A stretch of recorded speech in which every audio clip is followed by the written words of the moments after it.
సారంగపూర్ మండలం ప్రజా పరిషత్ కార్యాలయంలో డీసీఎంఎస్, ప్యాక్స్, సెర్ఫ్, రెవెన్యూ, వ్యవసాయ, పోలీస్, జీపీ అధికారులతో వరి, మొక్కజొన్న కొనుగోలు అధికారులతో సమీక్ష సమావేశాన్ని నిర్వహించారు. జగిత్యాల శాసనసభ్యులు డాక్టర్ సంజయ్ కుమార్. అనంతరం బీర్పూర్ మండల కేంద్రంలో మొక్కజొన్న కొనుగోలు కేంద్రాన్ని పరిశీలించారు. రైతులతో మాట్లాడి కొనుగోళ్లు సజావుగా అయ్యే విధంగా చూస్తామని అన్నారు. అధికారులతో రైతులతో మాట్లాడి లారీల సమస్య కారణంగా ట్రాక్టర్లలో మొక్కలు తరలించే విధంగా చర్యలు తీసుకుంటున్నట్లు ఆయన పేర్కొన్నారు. లారీలకు కేంద్ర ప్రభుత్వ జీపీఎస్ నిబంధన కొనుగోలు కేంద్రానికి రైస్ మిల్లు, ఆటో అలాట్మెంట్ ప్రక్రియ ఆలస్యం అవుతుందని అన్నారు. 90 లక్షల మెట్రిక్ టన్నులు కొనుగోలు మన టార్గెట్ అయితే కేంద్ర ప్రభుత్వం 20 లక్షల మెట్రిక్ టన్నులకు మాత్రమే కొనుగోలు చేస్తామని చెప్పిందని, అది కూడా నాణ్యమైన ధాన్యం వరకేని పేర్కొన్నారు. కొనుగోలు కేంద్రాల ధాన్యం తరలింపు, లారీ కాంట్రాక్టర్ లారీలు పంపకపోతే ఇబ్బందులు పెడితే నోటీసులు ఇచ్చి చర్యలు తీసుకుని అధికారులను ఆయన ఆదేశించారు. కార్యక్రమంలో ఎంఆర్ఓలు వహీద్, సుజాత, కేడీసీసీ జిల్లా member Muppala Ramachandrarao, PACS chairman Narasimhareddy, Naveen Rao, MPDO Saleem, sarpanch Sharana, Shekar, Harish, సర్పంచ్లు, అధికారులు తదితరులు పాల్గొన్నారు.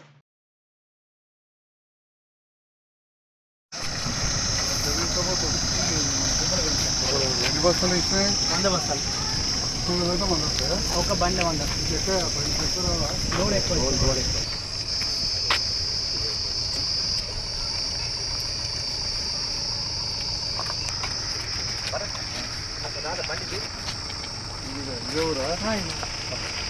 అన్నోటి చేస్తారా మరి మనలే మనం వస్తుందా పోనీ వెళ్ళిపో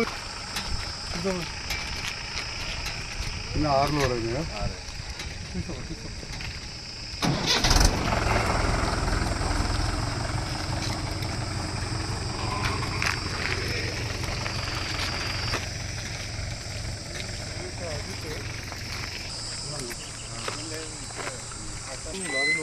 నువ్వు ఇద ఎమ్మెల్యే కిందికి పోతా ఉంటారా పట్టుకోరా ఇంట దెబ్బ వెళ్తుంది బెజార్ అవుతారు.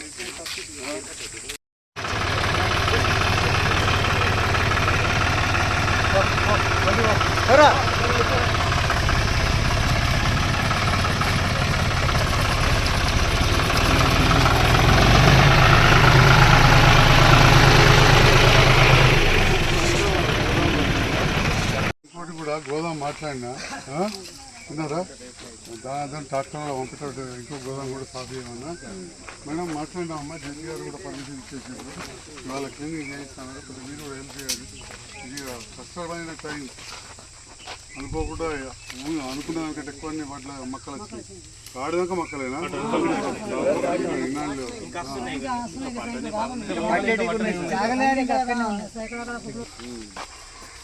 ఇంకా గాలి కొద్ది గాలి అక్కడ పంపిస్తే ఇక్కడ మళ్ళీ 20 అవుతుంది కానీ అక్కడనే అక్కడ రివ్యూ చేస్తాను. మళ్ళీ ఇక్కడ మళ్ళీ అదే రైతులతో ఏం చేయాలి ఏంటనేది ఆలోచన. మీరు పిఎస్ఏస్ ఎన్ని సెంటర్లు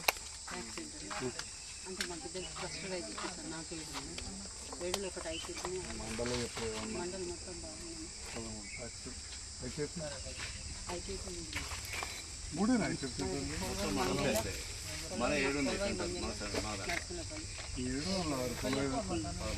రోజు లారీ కోసం ఎదురు చూడవలసి వస్తుంది.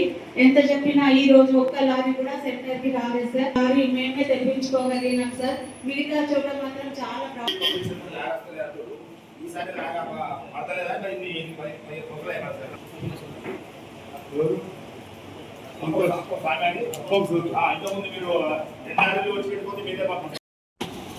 సారంగపూర్లో మొక్కలు కొనుగోలు పోయిస్తారు. ఎవరు ఉన్నారు? మొక్కలు ఒక బీర్పూర్ సెంటర్ ఆలోచన ఎన్నున్నా చాలా ఉంది. పోయిన సరికి డబుల్ కంటే ఎక్కువ కొట్టం గెలిపించిన మీ సంజయ్ కుమార్ ముందు చేస్తే లక్ష్మీపూర్లో పెట్టితే మొత్తం మల్లానపేట ఇలానపేట అందించి అక్కడికి వెళ్తుంది. బీర్పూర్లో పెట్టితే దోపుడు దొంతాపురం వచ్చి బీర్పూర్లో పడ్డారు. రాయకల్లో పెట్టిస్తే మా ఎంపీని నరసింహారెడ్డి పటేల్ ఫోన్ చేసి డాక్టర్ గడ్డి తిట్టుకున్నాను తింటున్నారు కదా, గడ్డి తిట్టుకోవడానికి కలిసి పనిచేసి చేసుకోమని సెక్రటరీ ఏమైనా కానీ అదే రేపు పడకండి, కొంచెం ఇబ్బంది ఉంటుంది. వడ్లు కొనే కావచ్చు, మొక్కలు కావచ్చు, ఎంత కష్టమైన కొనే ఆలోచన ప్రభుత్వానికి ఉన్నది. నేను ఇవన్నీ కూడా రివ్యూ చేసుకొని మండలం వైజ్ రివ్యూ చేసుకుంటే గ్రీడ్కి వెళ్ళి నేను ఇప్పుడు పోతున్నా. జగిత్యాల ఆల్రెడీ రిపోర్ట్ మొదనే తీసుకున్నాం. రాయకల్ని కూడా నేను చేసుకొని తప్పకుండా జిల్లా స్థాయిలో చేస్తాం. ఒక్కటే ఏంటంటే సీరియస్ తప్ప నిన్న నేను మార్కెట్ పోయినా లేదో చలిగాలో నాకు మంచి దగ్గర రైతు కలిసి తోవాలనే జల్దీ అంటాడు. అక్కడికక్కడ ఏమన్నా మంచి చెప్తా అన్న రూపాయలు చెట్టు కాదు అది అనే వస్తుంది. అది మీకు తెలుసు నాకు తెలుసు. ప్రతి వ్యవసాయం అందరికి మూలమే అందరికీ తెలుసు.